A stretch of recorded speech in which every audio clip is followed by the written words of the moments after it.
Hello, welcome to my online classes. हम पढ़ रहे थे database connectivity in VB dot net.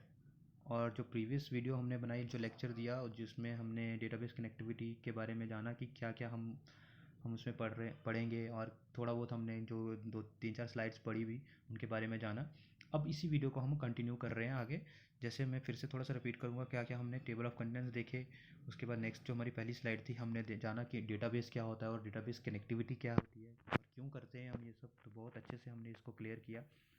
फिर नेक्स्ट हमारा जो सबसे इम्पॉर्टेंट एक स्लाइड रहा, जिसमें हमने अंडरस्टैंड किया कि audio dot net object model basically है क्या, और हम क्यों यही ऑब्जेक्ट मॉडल जो है पूरा का पूरा डेटाबेस कनेक्टिविटी कंसेप्ट को कवर कर रहा है, तो इसके बारे में जाना।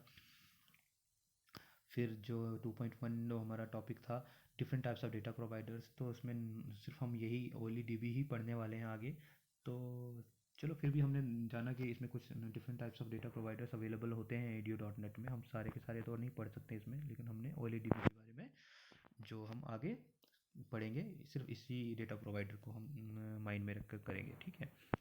तो नेक्स्ट आ जाता है हमारा डेटा प्रोवाइडर और उसके ऑब्जेक्ट। डेटा प्रोवाइडर क्या होता है बेसिकली, और उसके क्या क्या ऑब्जेक्ट्स हैं, ये भी हमने जाना, इसके बारे में भी जाना। फिर नेक्स्ट हमने जो स्लाइड पढ़नी है अब, वो थी हमारी command object and it's methods. पहला जो ऑब्जेक्ट है डेटा प्रोवाइडर का, जो है कमांड ऑब्जेक्ट। कमांड ऑब्जेक्ट के बारे में मैंने आपको ऑलरेडी थोड़ा सा बताया कि कमांड ऑब्जेक्ट बेसिकली कर क्या रहा है। This object is use to retrieve, add और insert and update data in a database. इस कमांड ऑब्जेक्ट का बेसिक काम क्या है कि डेटा को रिट्रीव कैसे करना है डेटाबेस से, उसमें स्टोर कैसे करनी है इन्फॉर्मेशन, और अपडेट कैसे करना है। तो ये सारा का सारा कमांड ऑब्जेक्ट का काम है। इसकी कुछ इंपॉर्टेंट प्रॉपर्टीज़ हैं कमांड ऑब्जेक्ट की हमारी। जो सबसे पहली जो प्रॉपर्टी है वो है कमांड टेक्स्ट। अब कमांड टेक्स्ट, फिर दूसरी प्रॉपर्टी है कमांड टाइप, और फिर तीसरी प्रॉपर्टी नेम। अब ये जो इंपॉर्टेंट प्रॉपर्टीज़ हैं इस कमांड ऑब्जेक्ट की, ये इनका क्या मतलब है। कमांड टेक्स्ट है basically it stores string data. String data मतलब आपके एरे ऑफ कैरेक्टर्स। स्ट्रिंग होती क्या है, एक एरे ऑफ कैरेक्टर्स, उस डेटा को स्टोर करना। And is use to return command, और ये क्या करता है, कमांड को रिटर्न करता है। Command type, it is use to return the type of command की, किस टाइप की कमांड है, ठीक है। डिफरेंट टाइप्स डेटा टाइप्स होते हैं, क्या वो स्ट्रिंग है, क्या वो इंटीजर है, इस टाइप की कमांड है, ठीक है। वो क्या रिटर्न करेगा, तो वो ये बता रहा है कमांड टाइप। और तीसरा है name, it returns the name of the command. Command का नेम क्या है उसको रिटर्न करता है। Important methods of command object, ये तो कुछ प्रॉपर्टीज थी, अब इंपॉर्टेंट मेथड्स हम पढ़ने वाले हैं, बहुत ही इंपॉर्टेंट है ये। सबसे पहला मेथड है execute non query. This method is used to execute the command defined in command text property. ये उस कमांड को एग्जीक्यूट करने के लिए यूज़ किया जाता है, इस एग्जीक्यूट नॉन क्वेरी मेथड को। ये वो मेथड है जो कमांड टेक्स्ट प्रॉपर्टी में डिफाइंड कमांड होती है उसको एग्जीक्यूट करता है। देखो ध्यान से सुनना, कमांड टेक्स्ट प्रॉपर्टी में जो हमारी कमांड लगती है उसको एग्जीक्यूट करता है execute non query. It returns N integer value which indicates the number of rose affected by the SQL query. ध्यान से सुनना, ये रिटर्न करता है इंटीजर वैल्यू जो इंडिकेट करता है कि कितने नंबर ऑफ रोज इफेक्ट हुए उस पर्टिकुलर कमांड से जो हमने एग्जीक्यूट नॉन क्वेरी लगाकर दी, ठीक है। फिर नेक्स्ट आता है हमारा execute reader. Like execute similarly, जब मतलब जैसे आपका execute non query command work करती है, मेथड काम करता है, सिमिलरली एग्जीक्यूट रीडर मेथड भी वैसे ही काम करता है। This method is also use to execute command defined in command text property, but the only difference is it returns the reader object linked with the resulting row set in a database। ये reader object को return करता है, ये integer को return नहीं करता, ये reader object को रिटर्न करता है जो लिंक किया गया, लिंक होता है किसके साथ, रो सेट के साथ डेटाबेस में। रो सेट के साथ जैसे पर्टिकुलर रो को अगर मुझे रिट्रीव करना है तो उसका ऑब्जेक्ट बनाकर उसको रिटर्न करता है। तो ये एग्जीक्यूट रीडर का मतलब है यहाँ पर। और एग्जीक्यूट स्केलर, ये भी सेम एग्जीक्यूट नॉन क्वेरी और एग्जीक्यूट रीडर की तरह ही मेथड है जो डिफाइन है किसमें कमांड टेक्स्ट प्रॉपर्टी में। इसकी कमांड जो है उस इस प्रॉपर्टी में डिफाइन है। इसमें क्या डिफरेंस है? The only difference is that it returns a single value linked with the resulting row set in database by discarding the rest of the row data। अब देखो एग्जीक्यूट रीडर में क्या हो रहा था कि पूरी की पूरी रो को रिटर्न कर रहा था, तो वो उसका जो ऑब्जेक्ट बनता है उसको रिटर्न कर रहा था। लेकिन एग्जीक्यूट स्केलर क्या है? सिंगल वैल्यू, मतलब उस रो में पर्टिकुलर एक सेल होगा, जैसे फॉर एग्जांपल नेम किसी का है अमित, और उस अमित को अगर मुझे रिटर्न करना है तो वो सिंगल वैल्यू हो गई, मतलब first column of the row, तो उसको क्या कर रहा है? रिटर्न कर रहा है, उस सिंगल वैल्यू को रिटर्न कर रहा है। ठीक है, तो बाकी जितनी भी रेस्ट इन्फॉर्मेशन है उस रो में, जैसे उसका अमित के बाद उसका नेम होगा, रोल नंबर, उसका होगा पेरेंट एज, उसकी मार्क्स, तो वो सबको डिस्कार्ड करेगा। तो सिर्फ पहले वाला जो सेल का जो डेटा होगा, जो वैल्यू होगी, उसी को रिटर्न करेगा। तो ये मतलब है इसका। अब इसका सिंटेक्स थोड़ा सा जानेंगे। Syntax for declaring and defining command object. Command object का प्रोग्रामिंग में अब आ जाते हैं, थोड़ा सा प्रोग्रामिंग पार्ट शुरू हो गया है, तो प्रोग्रामिंग में आ जाते हैं कि किस तरह से कमांड ऑब्जेक्ट को डिक्लेयर किया जाता है और डिफाइन किया जाता है। ठीक है, dim command object as O L E D B command. ध्यान से सुनना, डिम कमांड ऑब्जेक्ट, ये जो डिम है, डी आई एम, डायमेंशन। ठीक है, वी वी डॉट नेट मैंने पहले बताया कि अगर आपको पहले 3 यूनिट आपने पढ़ लिया तो ये बेसिक से कंसेप्ट आपको पता होंगे कि डायमेंशन कैसे हम डिक्लेयर कर रहे हैं, यहाँ पर एक ऑब्जेक्ट को डिक्लेयर कर रहे हैं, जैसे हम वेरिएबल्स को डिक्लेयर करते हैं। तो कमांड ऑब्जेक्ट का नाम कुछ भी आप दे सकते हैं, कोई भी ऑब्जेक्ट आप डिक्लेयर करेंगे। एज कैसे लिखना है? O L E D B command. तो मतलब O L E D B command का एक object, O L E D B command एक क्लास है, देखो यहाँ पर ध्यान से सुनो, ये क्लास है। ठीक है, उसका एक ऑब्जेक्ट आप लिख सकते हैं, जैसे आप एग्जाम्पल भी दे रहा हूँ, डिम सी एम डी। देखो एग्जाम्पल में जो फर्स्ट लाइन है, एग्जाम्पल की फर्स्ट लाइन देखना, dim C M D as O L E D B command. C M D आपने एक ऑब्जेक्ट क्रिएट किया, किसका? O L E D B command class का। O L E D B command एक class है, उसका एक ऑब्जेक्ट। तो ये ऑब्जेक्ट ओरिएंटेड प्रोग्रामिंग है, तो ऑब्जेक्ट और क्लासेस, ये आई एम श्योर आपको ये क्लियर होगा। तो इस तरह से आप उसको डिक्लेयर कर सकते हैं। अब अगर आपको डिफाइन करना है उसको, मतलब डिक्लेरेशन और डिफाइनिंग में यही होता है डिफरेंस, कि डिक्लेरेशन आप पहले से ही कंपाइलर को बताते हैं कि आप क्या डिक्लेयर करने वाले हैं, उसकी टाइप क्या है। और डिफाइनिंग में क्या होता है, आप उसमें उस वेरिएबल को, उसकी मेमोरी को कहीं ना कहीं डिफाइन करते हैं। तो यहाँ पर डिफाइन कैसे हो रहा है? C M D equal assignment operator new O L E D B command, और ब्रैकेट में दो पैरामीटर्स पास किए हुए हैं, एस टी आर और सी एन। तो ये हम थोड़ा सा डिस्कस करने वाले हैं, डिफाइन कैसे किया हुआ है, तो उसको हम जानेंगे। यहाँ पर एस टी आर एक एसक्यूएल स्ट्रिंग है, एसक्यूएल जो आपकी क्वेरी है वो है, और उसकी जो स्ट्रिंग बनेगी एसक्यूएल, जैसे इन सेलेक्ट एस्ट्रिक फ्रॉम दिस, तो ये एक एसक्यूएल क्वेरी है। ठीक है, और उसकी एक स्ट्रिंग बना के, मतलब वो एक एरे ऑफ कैरेक्टर्स ही है बेसिकली, और आगे कनेक्शन ऑब्जेक्ट मान के ये चलते हैं कि हमने ऑलरेडी एक कनेक्शन ऑब्जेक्ट डिक्लेयर किया हुआ है, डिफाइन किया हुआ है, और उस कनेक्शन ऑब्जेक्ट को एज ए पैरामीटर पास करेंगे, तब जाके हमारा कम सी एम डी जो कमांड ऑब्जेक्ट है ऑलरेडी भी कमांड क्लास का, ये डिफाइन होगा। तो बहुत ही सिंपल है, बहुत ही ईजी है, 2 लाइन्स का कोड है। Dim C M D as O L E D B command, और C M D assignment operator new. New आपको पता ही है ऑब्जेक्ट ओरिएंटेड प्रोग्रामिंग में एलोकेशन और डी एलोकेशन न्यू और डिलीट ऑपरेटर से होती है, तो न्यू ऑपरेटर यहाँ पर यूज़ हुआ है O L E D B command S T R connection. अब सेकंड जो हमारा ऑब्जेक्ट आता है वो है कनेक्शन ऑब्जेक्ट। कनेक्शन ऑब्जेक्ट क्या है? A connection object is use to establish a connection between an application and a database. बहुत ही सिंपल है, मैंने फर्स्ट स्लाइड से आपको कनेक्शन ऑब्जेक्ट के बारे में बताने की कोशिश की है कि ये सिंपल एक ऐसा ऑब्जेक्ट है जो हेल्प करता है कनेक्शन को सेटअप करने में, फर्स्ट फ्रंट एंड और बैक एंड के बीच में जो कनेक्शन सेटअप करना है उसके बीच में। तो सिंपल है, एप्लीकेशन और डेटाबेस के बीच में कनेक्शन को एस्टेब्लिश करने के लिए यूज़ होता है। Like command object, it is a part of audio dot net. Obviously it is a part of audio dot net, मैं ऑलरेडी बता चुका हूँ कि एडियो डॉट नेट ही पूरा का पूरा डेटाबेस कनेक्टिविटी कंसेप्ट है वी बी डॉट नेट में। And is responsible for handling all sorts of communication between client application, that is front end and the database back end. ठीक है, बहुत easy है।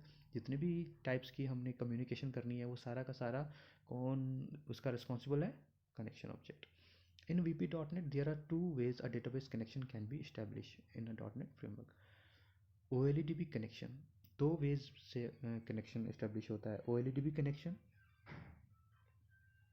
ठीक है, और दूसरा SQL कनेक्शन। अभी मैंने इसमें आगे आपको बताऊंगा SQL कनेक्शन के बारे में भी। तो टू वेज OLEDB कनेक्शन क्या है? It is use to establishing connection with various databases like Microsoft Access and Oracle. OLEDB connection help करता है कनेक्शन इस्टेब्लिश करने में। अब डेटाबेस भी बहुत सारे हैं हमारे पास ना, तो कुछ डेटाबेस के साथ कुछ कनेक्शन यूज़ होगा, कुछ डेटा के साथ डेटाबेसेस के साथ कुछ और कनेक्शन कंसेप्ट यूज़ होगा। तो इसके साथ कौन सा कंसेप्ट यूज़ हो रहा है? OLEDB connection, object linking and embedding connection, ठीक है। तो अगर जैसे हमारे पास कोई माइक्रोसॉफ्ट एक्सेस डेटाबेस है जो माइक्रोसॉफ्ट का है या ओरेकल है, तो उसके साथ हम OLEDB ही कनेक्शन यूज़ करेंगे। इन केस हमारे पास SQL सर्वर है तो उसके लिए हमारे पास SQL क्लाइंट होगा। तो आगे देखेंगे उसके बारे में। तो इसकी एग्जांपल देखना, OLEDB कनेक्शन जो हमारे पास है, इसको किस तरह से हम OLEDB कनेक्शन की एग्जांपल समझते हैं यहाँ पर। Dim CNN as OLEDB connection. देखो लास्ट एग्जांपल में मैंने आपको बताया था कि CNN जैसे यहाँ पर कनेक्शन ऑब्जेक्ट, यहाँ पर कनेक्शन ऑब्जेक्ट जो हमने पैरामीटर पास किया हुआ था, और यहाँ पर मैंने बताया आपको CN दिखाया हुआ था। तो सिमिलरली यहाँ पर ये बेसिकली कनेक्शन का ऑब्जेक्ट है जिसको हमने एज ए पैरामीटर पास किया हुआ था इसमें डिफाइन करने के लिए किसी कमांड ऑब्जेक्ट को। सिमिलरली अब यहाँ पर मैंने बता दिया आपको कि कनेक्शन ऑब्जेक्ट पहले कैसे हम डिक्लेयर कर सकते हैं, कैसे डिफाइन कर सकते हैं। तो dim CNN as OLEDB connection. OLEDB एक क्लास है, OLEDB कनेक्शन एक क्लास है जिसका ऑब्जेक्ट क्रिएट किया हुआ है CNN करके, ठीक है। CNN is an instance of OLEDB class. आगे मैंने इसकी थोड़ी सी इंट्रोडक्शन भी दी हुई है, थोड़ा सा कमेंट करके। उसके बाद स्ट्रिंग strCONN, ठीक है, और असाइनमेंट ऑपरेटर। उसके बाद मैंने एक स्ट्रिंग ली हुई है जिसमें मैंने एक आपको कुछ इन्फॉर्मेशन डाली हुई है, जैसे प्रोवाइडर कौन सा यूज़ कर रहे हैं हम, microsoft.z.OLEDB। तो OLEDB प्रोवाइडर यूज़ यहाँ पर दो तीन टाइप्स के प्रोवाइडर मैंने आपको ऑलरेडी पिछली एक इसमें बताई स्लाइड में, ये वाली स्लाइड जिसमें दो तीन टाइप्स के प्रोवाइडर्स यूज़ किए हुए हैं, SQL सर्वर, ODBC और OLEDB। तो जो यहाँ पर मैंने यूज़ किया हुआ है एग्जांपल में, वो मैं आपको बता चुका था कि मैं OLEDB प्रोवाइडर ही यूज़ करने वाला हूँ। तो उसके बाद डेटा सोर्स का जो पाथ है, मतलब डेटाबेस कहाँ पर है उसका पाथ। तो data source assignment operator database का नाम क्या है और .mdb, इस तरह से हम उसको, तो बेसिकली पाथ है कि क्या पाथ हमारा इस कनेक्शन स्ट्रिंग में होगा। तो मतलब फ्रंट एंड एप्लीकेशन कहाँ है, डेटाबेस कहाँ है आपका स्टोर, और उसके बीच का पाथ दे दिया, और ये पाथ को हमने किस में डाल दिया, किस ऑब्जेक्ट में डाल दिया, एक स्ट्रिंग में डाल दिया strCONN।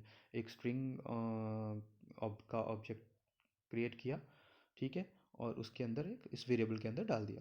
तो मतलब स्ट्रिंग वेरिएबल है जो स्ट्रिंग डेटा को स्टोर कर सकता है। और CNN को डिफाइन कैसे किया हमने, न्यू OLEDB कनेक्शन, और पैरामीटर पास कर दिया strCONN।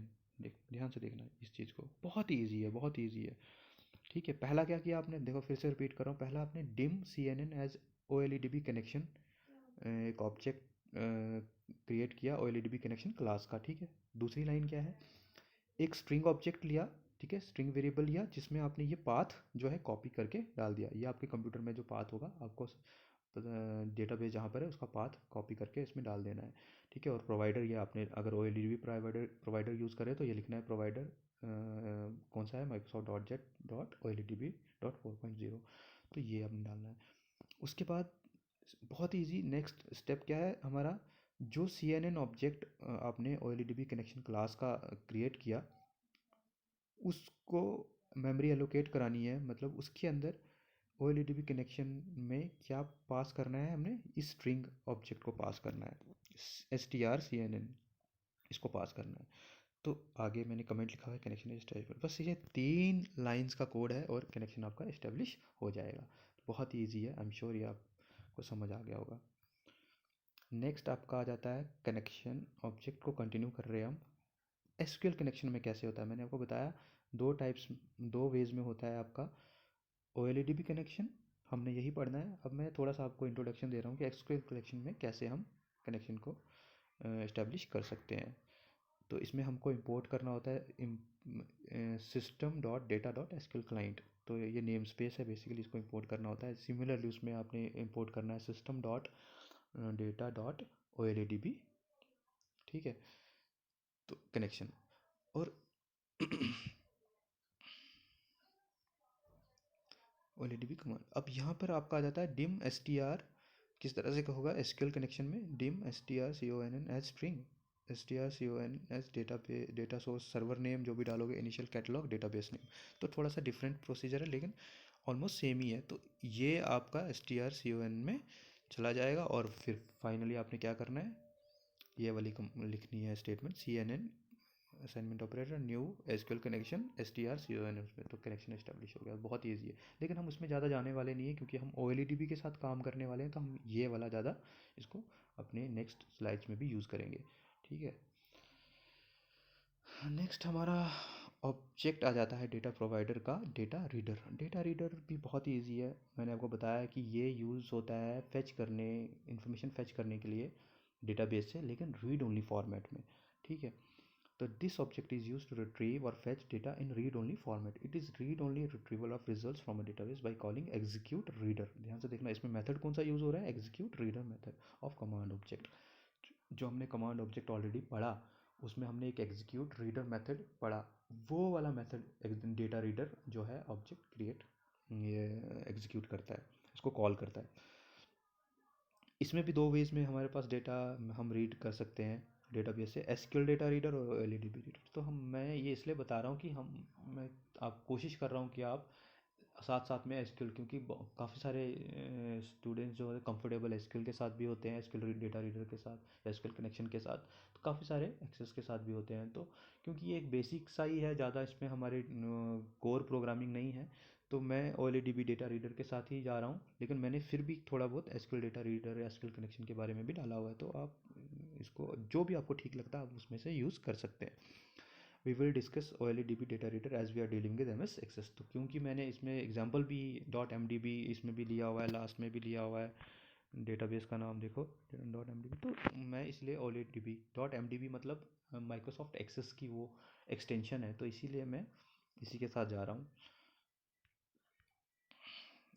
तो इसमें भी हम क्या एग्जांपल ले रहे हैं, देखो ना ध्यान से देखना।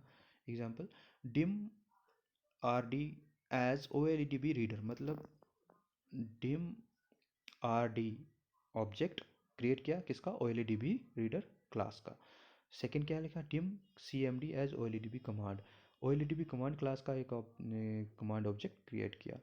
और उसके बाद R D assignment operator command dot execute reader, और जो भी उस कमांड में हमने उस कमांड ऑब्जेक्ट में स्ट्रिंग दी होगी, तो सिंपली मैंने अगर डेटा रीडर जो एग्जीक्यूट रीडर करके करना है तो मैं क्या लिखूँगा, are D assignment operator command dot execute reader. तो ये वाली जो मेरी स्टेटमेंट रहेगी ये क्या करेगी, रिजल्ट्स को रिट्रीव करेगी, जो भी command C M D command में जो भी स्ट्रिंग होगी, इंसर्ट जो भी कर मैंने फेच करनी है, मान लो वो फर्स्ट रो है कुछ भी, तो वो रीड ओनली फॉर्मेट में उसको फेच करेगा। तो ये बहुत ईजी है, ये भी 2-3 लाइंस का कोड है। तो किस तरह से कमांड ऑब्जेक्ट के बारे में ऑलरेडी हमने पीछे देखा है ना, किस तरह से उसमें हम डिफाइन करते हैं जो भी कमांड उसके अंदर होगी, कमांड डॉट एग्जीक्यूट रीडर करके तो वो चल जाएगा हमारा। तो सिमिलरली हमारा नेक्स्ट आता है डेटा अडेप्टर। डेटा अडेप्टर के अंदर बेसिकली कमांड्स आ जाती हैं जो टू एंड फ्रो, मतलब आपका एप्लीकेशन जो है और डेटाबेस के बीच में जितनी भी कमांड्स, सारा का सारा कौन हैंडल कर रहा है, डेटा अडेप्टर ये object. It helps in retrieving data from a database into a data set and updates the database. अब डेटा सेट और डेटाबेस के, मैं इस लाइन से पहले ना, मैं इसको एक्सप्लेन करने से पहले ये ज़रूर बताना चाहूँगा डेटा सेट और डेटाबेस का डिफरेंस क्या है। काफ़ी स्टूडेंट्स उसमें कंफ्यूज हो जाते हैं, काफ़ी स्टूडेंट्स को लगता है कि डेटा सेट ही डेटाबेस है और काफ़ी स्टूडेंट्स को लगता है कि डेटाबेस ही डेटा सेट है। बट थोड़ा सा डिफरेंस है इसमें। जो डेटाबेस है वो आपका एक्चुअल स्टोरेज आ गया कि कहाँ पर वो स्टोर है बेसिकली आपकी इन्फॉर्मेशन, और डेटा सेट जो है वो टेम्परेरी स्टोरेज आ गया, ठीक है। तो मतलब आप रिट्रीव करते हैं डेटाबेस से डेटा सेट में, वहाँ पर जो भी काम करना है फिर से वापस वहाँ से आप उसको टू एंड फ्रो, मतलब डेटा सेट से और डेटाबेस में टू एंड फ्रो जो है वो उसके साथ जो डीलिंग है, उसके साथ जो हैंडलिंग है, वो सारा का सारा डेटाबेस अडेप्टर कर रहा है। It is responsible for any kind of change in the database. Database में कोई भी चेंज आ रहा है तो डेटा अडाप्टर ही रिस्पॉन्सिबल है। It basically act as a bridge between data set and a database. देखो फिर से वही बात आ गई, डेटा सेट जहाँ पर आप कब कोई भी डेटा रिट्रीव करके ला रहे हैं, उनके बीच में डेटा अडेप्टर और डेटा सेट के बीच में सारा का सारा काम जो है जो उनका काम हो रहा है वो कौन हैंडल कर रहा है, डेटा अडेप्टर। तो डेटा अडेप्टर क्यों डिफरेंट है बाकियों से, क्यों इंपॉर्टेंट है, मैंने आपको पहली स्लाइड में बताया। क्योंकि ये जो है आपका डेटा सेट उसके साथ डील कर रहा है और डेटा बेस के साथ डील कर रहा है, उसमें इंफॉर्मेशन को टू एंड फ्रो करने के लिए, डेटा को लाने और वापस डालने के लिए जितना भी काम हो रहा है वो कौन हैंडल कर रहा है, data adapter. It is important as application and dataset cannot communicate with the database directly। अब ये इंपॉर्टेंट क्यों है, क्योंकि जो एप्लीकेशन है और डेटा सेट है वो डायरेक्टली नहीं कर सकता है डेटाबेस के साथ कम्युनिकेट। देखो एक होता है, फिर से मैं रिपीट कर रहा हूँ, एप्लीकेशन को जब डेटाबेस के साथ हम एक सेटअप बनाते हैं, एक कंसेप्ट बनाते हैं, तो वो हो गया audio dot net. Audio dot net में हमारे पास एक डेटा सेट प्रोवाइड ये कंपोनेंट भी आता है। डेटा सेट और डेटाबेस के बीच में भी जब हमें कनेक्शन को इस्टेब्लिश करना है, एक सेटअप बनाना है, एक कम्युनिकेशन करना है, तो उसके लिए फर्दर हमारे पास डेटा अडाप्टर की ज़रूरत पड़ती है। तो ये डेटा अडाप्टर बेसिकली उस डेटा सेट में जिसमें हम टेम्परेली डेटा जो है डेटाबेस की जो कॉपी है उसको लेके आते हैं, तो और उसके साथ डील करते हैं, उसकी हैंडलिंग करते हैं, उसके मॉडिफिकेशन जो भी करनी है वहाँ पर जो भी करते हैं, तो वो सारा का सारा डेटाबेस में भी से चेंजेस आती है। तो जिसे कहते हैं ना एक मिरर इमेज, तो उस तरह का काम कर रहा है यहाँ पर डेटा सेट और डेटा अडेप्टर का कंसेप्ट। तो ये कुछ ऑब्जेक्ट्स जो हमने क्लियर किए अभी इस प्रेजेंटेशन में, इस वीडियो लेक्चर में कुछ टॉपिक्स कवर किए। तो आई एम श्योर आपको ये थोड़ा बहुत समझ आ गया होगा अच्छे से। तो नेक्स्ट हमारा जो टॉपिक रहेगा वो डेटा सेट रहेगा। तो तब तक के लिए मैं नेक्स्ट टॉपिक में वो कवर करूँगा। Thank you.